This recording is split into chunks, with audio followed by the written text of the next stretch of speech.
The apartment was really quiet. Emma was standing in the kitchen doorway looking at her husband James.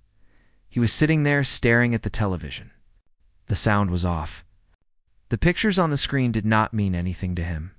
It had been a time since James last touched her hand. He had not kissed her goodbye before going to work in a time. The television screen was showing all these images. James was not really watching them. Emma and James were living in the apartment, but they were like strangers. They were not talking to each other like they used to. James was just sitting there staring at the television screen. Emma was standing in the kitchen doorway watching him. The silence in the apartment was weird. Emma and James were living lives even though they were in the same place. The silence between Emma and James had become a part of their lives. Emma played with her wedding ring, turning it around her finger. The gold ring felt really heavy all of a sudden. Emma had thought about what she was going to say a lot. Now, she was having trouble getting the words out. The words felt like they were stuck in her throat like a piece of glass that would not move. Emma was thinking about her wedding ring and how it made her feel. She had worn the wedding ring for a time, but now it felt different. James was sitting on the couch, the leather one they'd bought together 3 years ago. He had on his stuff for the evening, a soft gray sweater and dark jeans. Tonight he looked different. His shoulders were tight. He was sitting really still, like he was trying not to move. This made Emma feel nervous. It was like her stomach was turning over and over. James was just sitting there, not doing anything. He seemed really tense. The way he was sitting made Emma think that something was bothering James. "James," she said in a voice, taking a small step into the living room. "Can we talk about something?" He did not turn his head. He did not acknowledge Emma's presence beyond a tightening around his eyes. The rejection hurt Emma more than she wanted to admit. When had Emma become invisible to the man? When had the man who once could not keep his hands off Emma started treating Emma like a stranger? "Please," she said again, her voice breaking, because she really needed to know what was going on with them. She needed to understand what was happening between her and the person she cared about. The person she cared about barely looked at her anymore. They had moved into the guest bedroom. They would leave the room when she came in. What did she do wrong with the person she cared about? She just wanted to know what she did to make things between her and the person she cared about. James let out a laugh. It was not a happy one. It sounded empty and sad. He got up from his seat slowly, like he was thinking carefully about what he was going to do. When he turned to face Emma, she could not breathe for a moment. His eyes did not look at her with love or kindness like they used to. The man who had promised to love her was not there. Instead, Emma saw something in his eyes that scared her more than if he was angry. She saw that James had found out something, and that really frightened her. James's eyes showed that he had knowledge that he had not had before. James said that again. His voice was really calm. It was weird. He looked at Emma, said, "That is a pretty interesting question, Emma. Do you really want to know what I did wrong, Emma?" Her heart started beating fast against her ribs. There was something in the way he spoke, something mean and scary that was hidden under his voice. "Yes," she said quietly. "I want to know why my husband acts like he cannot stand me. Why my husband is always so cold to me." James said this softly as he walked over to the bookshelf. He did not hate this person. James felt that hate is a feeling, and he just did not have that feeling for this person. What James really felt was something worse than hate. James felt nothing all for this person. The words hit Emma hard. Emma reached for the back of the armchair to hold on tight. She said, "I do not understand. What happened to everything? When did all of this change?" Emma was talking about the things that happened. Emma wanted to know what was going on with everything. James pulled out a manila folder that was hidden behind some books. This was a folder that Emma had never seen before. He was holding it carefully. It was like the folder had something valuable inside, or maybe something that could hurt them. James said, "Do you really want to talk about this? Do you really want to have this conversation about the things in the manila folder?" "Yes," Emma said, even though everything inside of her was telling her to get out of there fast as she could. "I want my husband back. I want to make things right between my husband and me, to fix whatever is broken between my husband and me." James said, "Fix it." He had a smile on his face. James opened the folder. This made Emma feel like her whole world was turned down. The folder had some printed pictures from the computer, text messages, times when things happened, and photos. All of this was proof of the secrets that Emma thought she had kept hidden. James was looking at the folder. Emma was looking at him. The secrets were about things Emma thought nobody knew about. James said to me, "How long did you think you could keep this a secret?" His voice was still really calm, which was weird. "Did you think I am not smart? That I would not notice when you come home late and you smell like someone perfume? That I would not see the way you look at your phone when you think James is not looking at you?" Emma's legs just gave out. She sank into the armchair. The room was spinning around her. She said, "James, I can explain what happened." Emma really wanted James to listen to her and understand the situation. With James, Emma was looking at James. She knew she had to talk to James. About this, he moved closer to me, the folder still open in his hands. I could see the pain in his eyes. "Can you tell me something?" he asked. "Can you explain why my wife has been having an affair with her coworker Ryan for the 5 months? That is what I want to know. Can you explain why you said you were working late on the Morrison project? You told me that. It was not true. You were actually at the Harborview Hotel. You were in room 308. I know this. My wife and Ryan, they were together. You were with them, or at least you were at the same hotel. I want to know what is going on. Can you explain all of this to me? Can you tell me about my wife and Ryan?" Emma's stomach did a flip when she heard the details. They were so specific. She had tried to be careful. Emma thought she had been careful. She got rid of messages, cleared the stuff she looked at on the internet, and made up stories to explain things. James still knew what Emma was doing. He knew everything about what Emma did. She was able to say in a quiet voice, "When did you figure it out?" She asked again, "When did you find out about this thing, the thing that is bothering her?" She wanted to know, when exactly did you discover this information? James pulled out a picture of a screenshot from 5 months ago. "This was from the week we were together," he said. "You left your laptop open when you went to take a shower. I saw the messages you sent to him on the screen. I saw what you said to him and what you promised him. I saw what you let him do to you." James' voice started to shake, and I could see the hurt he was feeling. "I have known everything, Emma. I have known what you did from the very start." Tears streamed down Emma's face. She asked, "Then why did you not say something to me? Why did you let the situation with Emma continue like that?" James said this in a way. He wanted to know if I would stop what I was doing. He wanted to think that the woman he married, the woman he loved much, would understand what she was giving up and come back to him. The woman he loved was throwing away their life together. James thought she would come back to him. She did not. She just kept going. She kept saying things that were not true. She kept hurting them. James could not do anything to stop it. James had to watch while their life together was falling apart. The woman James married was the one he loved more than anything in this world. He loved her much, and she was throwing away their love. Emma reached out to James.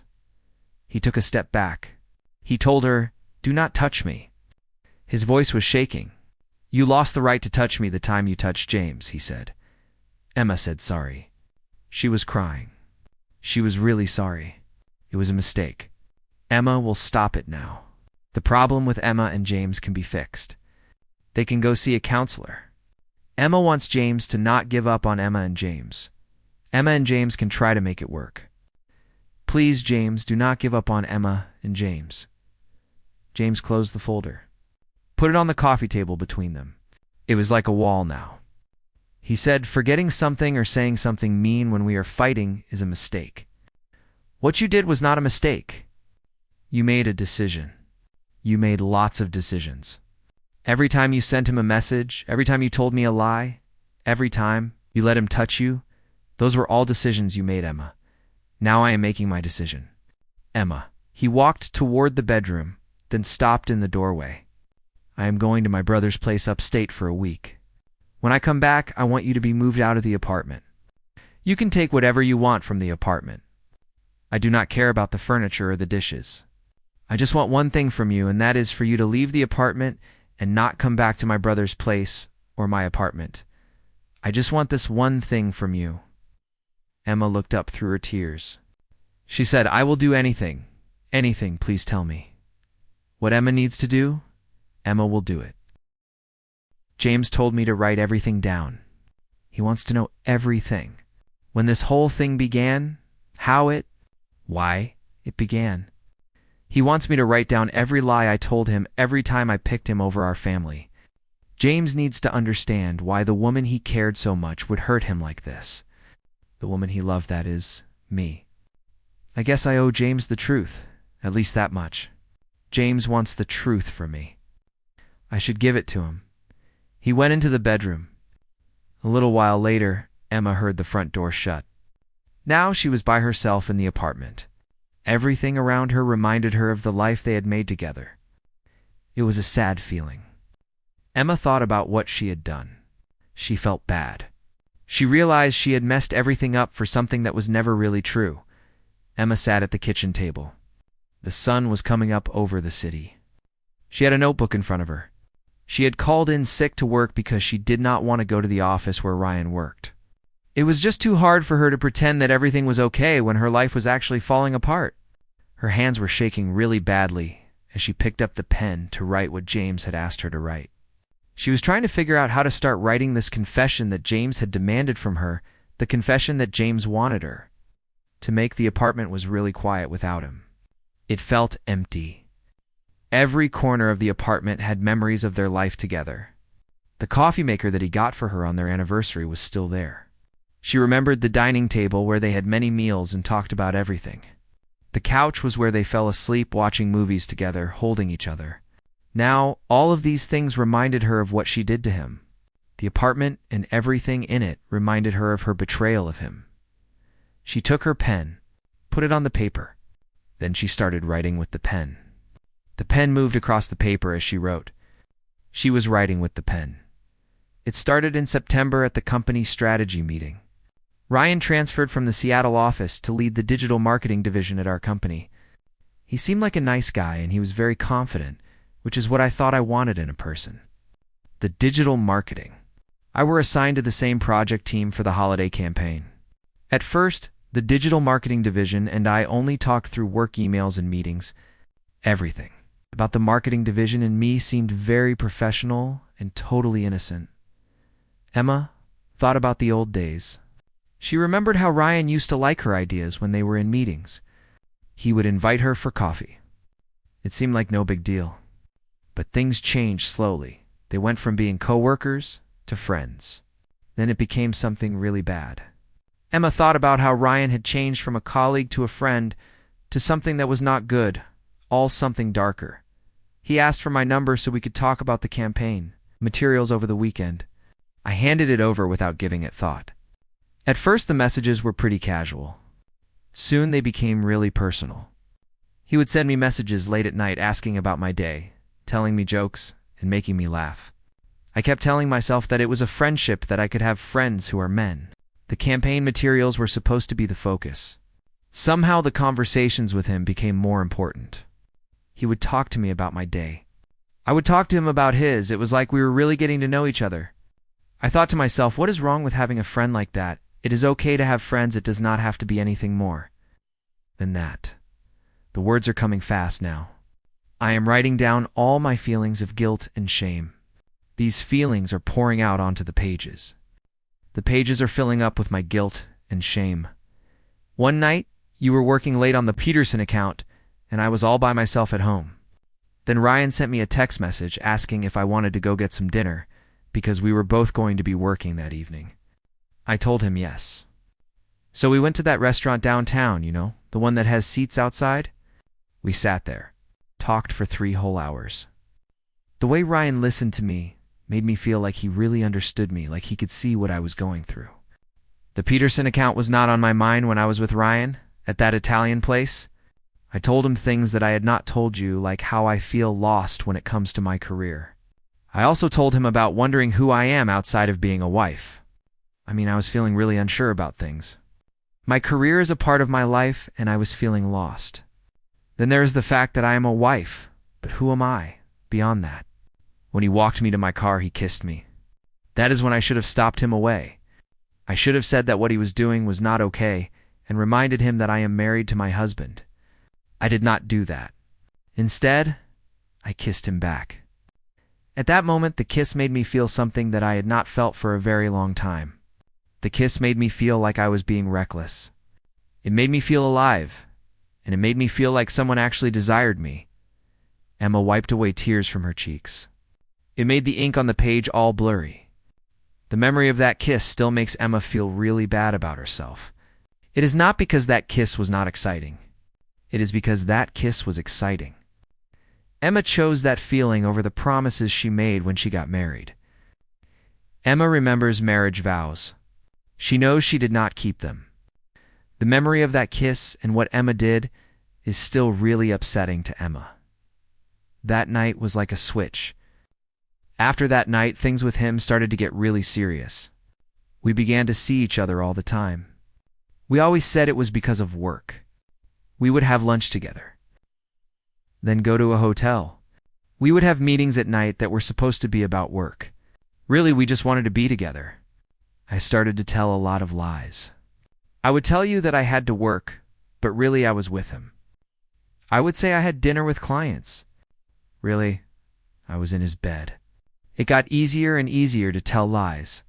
The more I lied, the easier it became to tell more lies about him and our time together. I was lying all the time. It was all about him.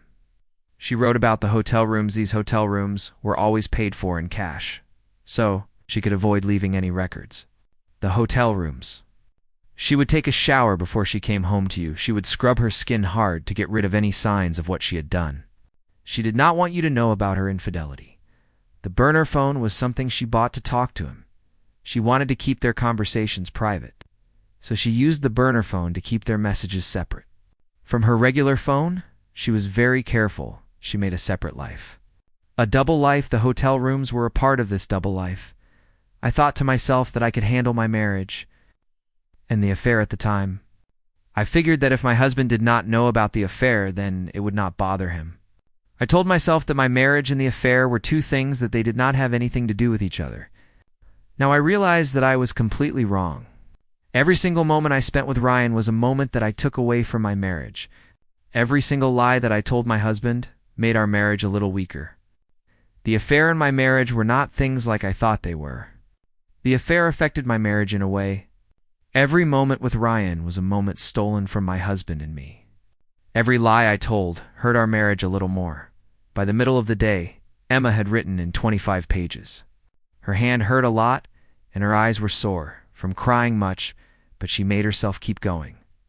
Emma thought James should know everything that happened, all the things. Every single painful thing that Emma went through. The worst part was not the betrayal, though. That was bad enough. What really hurt was how easily I could tell lies. I could look at you, say I loved you.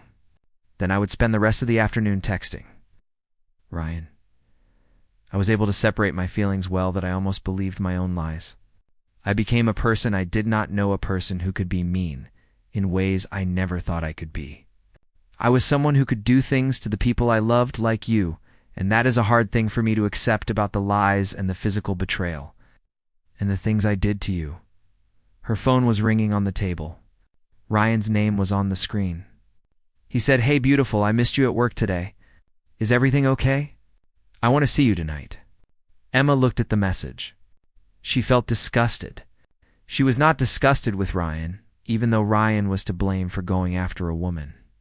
Emma was disgusted with Emma herself because of what Emma had let Emma become. She typed back fast. "That is over. Do not contact me again. My husband knows everything that happened. I am done telling lies." She blocked his number before she could think twice about it. Then she deleted all the messages from him, all the photos of him, everything that reminded her of him on her phone. It did not really fix what she had messed up. It was something she could do. Emma went back to her writing. She was determined to finish the story she had started. Emma really wanted to complete her writing, the writing that she had started a while back. You asked me why I did it? I have been thinking about it all morning. The simple answer would be to say, it is your fault, that I felt like you did not care about me or notice me. That is not true. The truth is that I did it because of my problems and because I was thinking of myself. I was scared of getting older, of our marriage becoming too routine. I was scared of not being noticed, of losing the person I was when I was younger. I was afraid of what would happen to me as I got older, of losing the me that I used to be. I did not talk to you about my fears. I did not work on our marriage with you. Our marriage needed work. I did not do it.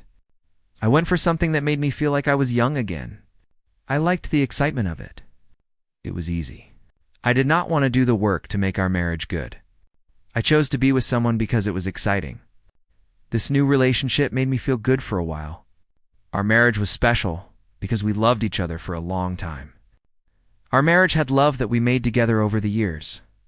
I chose the relationship over our marriage and the deep love we had in our marriage. By evening, Emma had filled 40 pages. She had written down everything about her life. Emma's confession was, it was honest.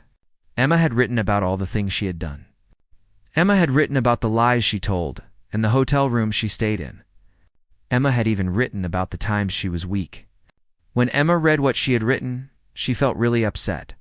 Emma felt upset because she had done many bad things to the people she cared about. She walked through the apartment one time to get her things. The furniture, most of it was stuff they bought together. She decided to leave it all. It did not feel right to take it with her. It felt like she was stealing from him. She only packed the things that were hers, like her clothes and her books, and a few other things that she had before she got married. She wanted to take her own things, her own clothes, her own books. The kitchen table had the notebook on it, and her wedding ring was on top of the notebook. The wedding ring was a gold band. This gold band used to mean that James would be with her forever. Now the gold band just reminded her of the promises that James did not keep. She looked at the gold band for a long time. She thought about the day James put the gold band on her finger. James had looked so happy when he did that. He had promised to love her for the rest of his life. The wedding ring, the gold band, was a reminder of what James had promised. She had broken the promise. It was could not be fixed. The promise was ruined. There was no way to make it right again. The promise was gone. She had destroyed the promise. Emma put the boxes that had her stuff in them into her car, and then she drove to her sister Claire's place. When she got there, Claire answered the door. She was wearing sweatpants and a sweatshirt. She looked at Emma, saw that she had been crying.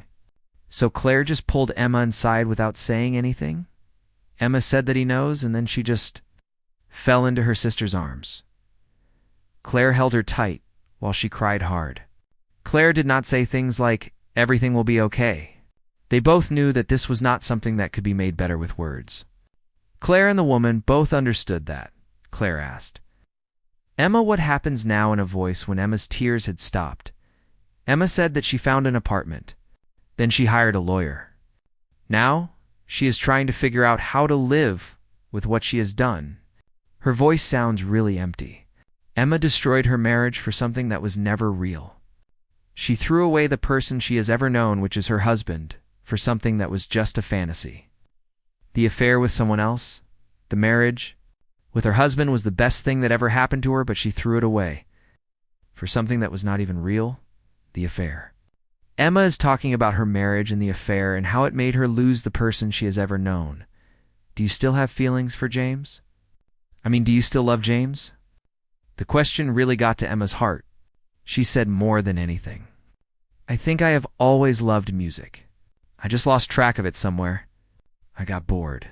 Only thought of myself, and I told myself I deserved more fun. Now I have lost everything that actually mattered to me, like my family and my friends and the things that make me happy. Music is what I love. I love music." That night, Emma was lying on Claire's couch. She could not stop thinking about the last 4 months. She thought about all the things she had missed, or just did not want to see. The way James had slowly pulled away from her. He did not smile much as he used to, and he hardly ever touched her anymore. Emma had thought that James was just really stressed out about work, but now she realized that he probably knew what was going on, that James was hurting inside and did not say anything while she was still doing the things that were hurting him, her. Actions were a betrayal of James. The way he treated her was really mean. It shocked her a lot. She wondered how he felt when he saw her getting ready to go out to those work parties, knowing where she was going to be. The man must have been very upset inside. How did he manage to stay so calm on the outside when his life was falling apart? She thought about this. It made her think about the man in his life and how he was able to keep going when everything was so bad. For him, Emma found out that she really did not know her husband well. She thought he would be mad. They would have a big fight, but he did not do that. Her husband was very strong.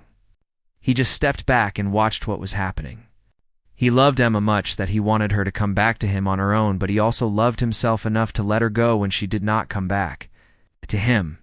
Her husband had a lot of strength that helped him to do this. Emma was surprised by the way her husband was acting. He was being very calm and patient.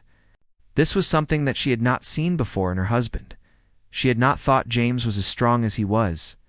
Now, she would never see James again. James was standing on the dock behind his brother's cabin. He was looking at the lake. The mist was coming up from the water in the morning. The lake was very calm, like a mirror. It was showing the pale sky. This was a quiet morning. It made James feel like all the things that happened last week were just a bad dream. But James had a lot of pain in his chest, so he knew it was real. The pain was about James losing the girl he loved. James was thinking about James and the girl he lost. He read Emma's confession 2 nights ago.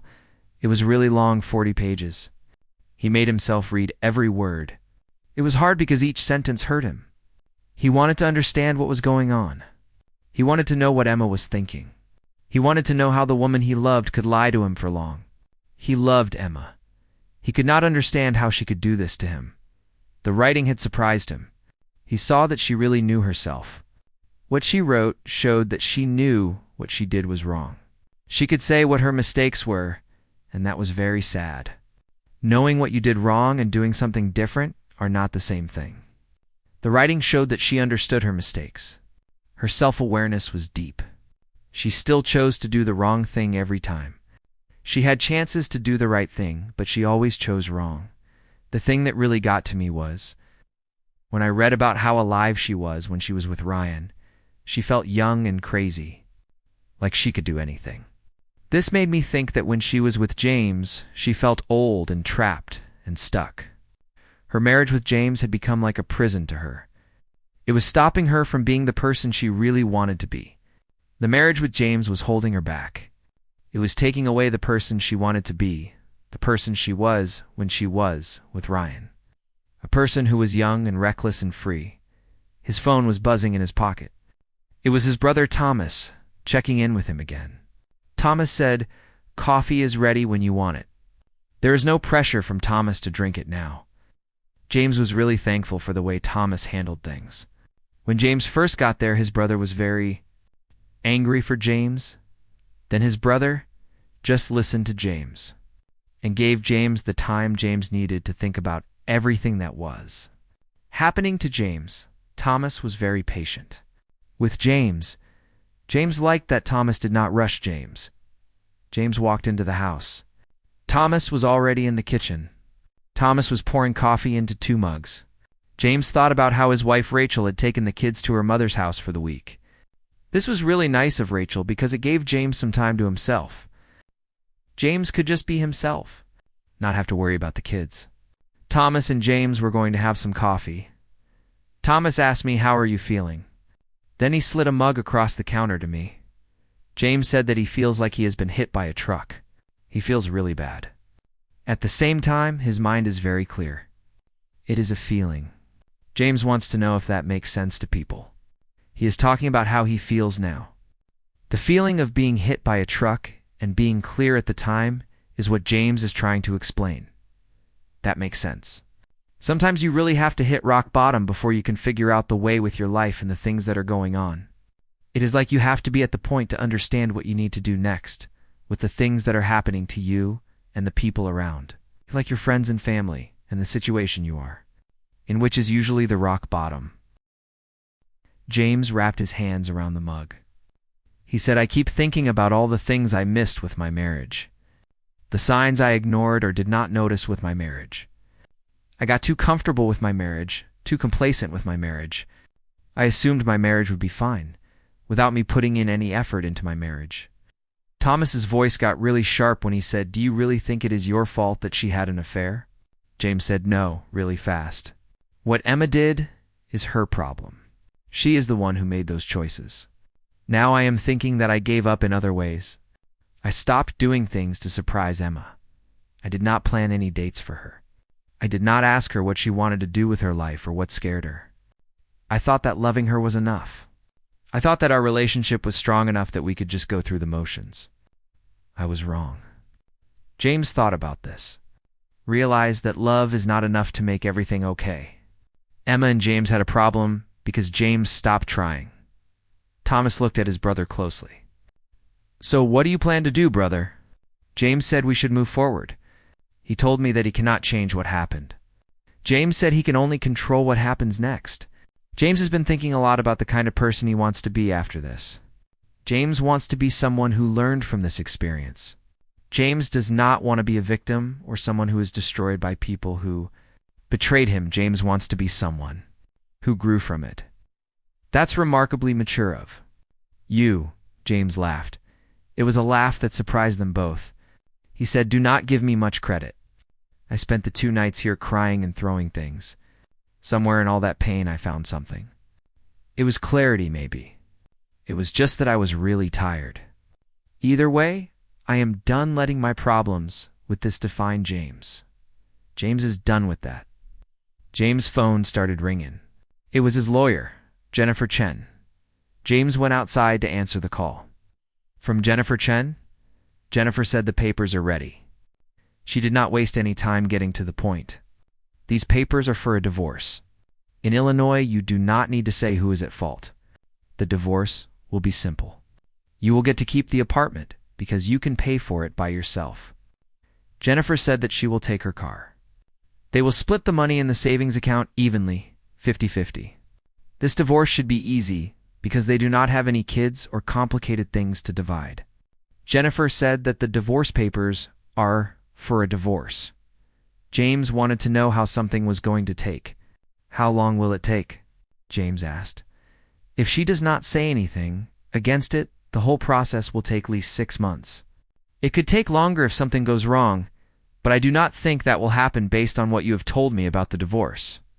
The divorce process is pretty straightforward. Usually takes 6 months, but the divorce can take longer if there are problems. 6 months is a short time.